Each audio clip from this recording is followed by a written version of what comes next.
Pour écrire un bon thriller, il ne faut pas multiplier inutilement les personnages qui n'apportent pas de valeur ajoutée à l'intrigue.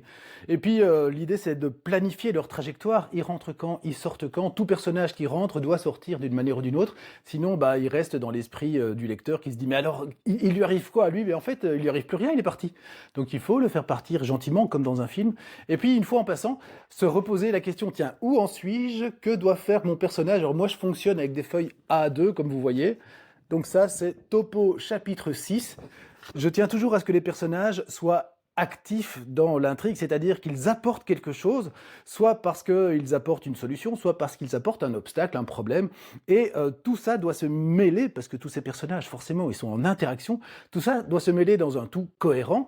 Et puis, une fois en passant, faire le point en disant, bon, quelles sont les informations qui ont déjà été dites? C'est un thriller, donc le principe d'une enquête policière, c'est qu'on donne petit bout par petit bout, comme le petit pousset. Là, on va pas donner évidemment toute la solution. Il faut donner des petits morceaux qui tiennent l'attention de manière à ce que le lecteur ait envie, évidemment, de tourner la page. Et puis ensuite, bah, parfois on n'a pas tout dit, pas tout comme il fallait, et ça permet, une fois en passant, de se reposer. Ok, où en sont chacun de mes personnages principaux? Est-ce qu'ils se sont dit ce qu'ils avaient à se dire? Parce que pour moi, même dans un dialogue, eh bien, il y a un morceau de l'intrigue qui passe. On en parle, si vous voulez, pendant cette formation, comment écrire un thriller, et on se retrouve très vite. Ciao, ciao!